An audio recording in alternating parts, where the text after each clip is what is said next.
কিভাবে মারা গিয়েছিলেন উনি? কিসের অশান্তি, কিসের অতৃপ্তি নিয়ে মারা গিয়েছিলেন উনি? গুলি করে।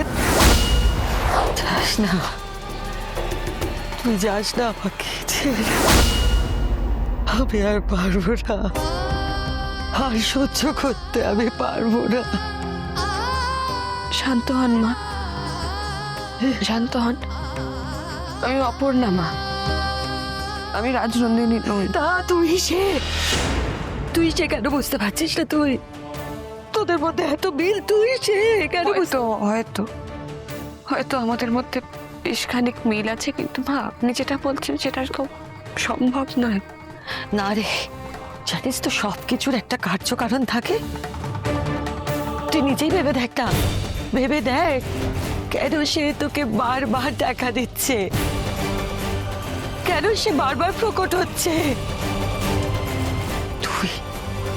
তুই সে, আমি বলছি তুই সে। এত বছর বাদে আমার কাছে বেরোতে এসেছিস তুই। বিশ্বাস কর, তুই। বিশ্বাস হচ্ছে না তো তোর? বিশ্বাস হচ্ছে না?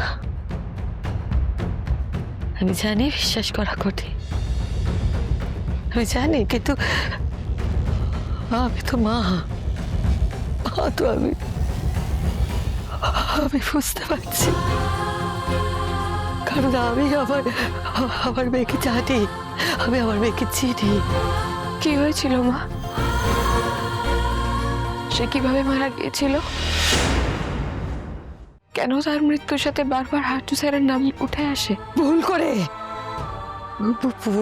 করে আসে, অন্যায় ভাবে আসে। আর্য আমার ছেলের থেকেও অনেক বেশি। যদি আপনার কথাই সত্যি হয় মা, তাহলে রাজনন্দিনী কেন আমাকে বারবার ডাকে, কেন কিছু বলতে চায়, কেন বারবার আর্য স্যারের কাছে টেনে আনে? যাতে আমার আর্য একা না হয়ে যায়, ভালোবাসার জন্য। না, এছাড়া আর অন্য কোনো কারণ নেই অপর্ণা। না। তাই যদি হয় মা, তাহলে কেন উনি বারবার আমাকে এরকম যন্ত্রণা দেন? কেন বারবার সবকিছু এলোমেলো করে দেন? কিভাবে মারা গিয়েছিলেন উনি? কিসের অশান্তি, কিসের অতৃপ্তি নিয়ে মারা গিয়েছিলেন উনি? গুলি করে।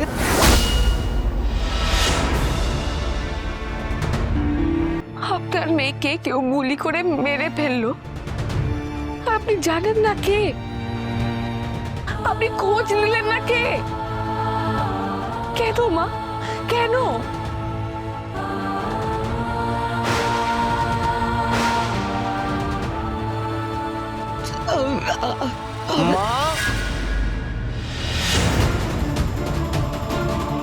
কি হলো?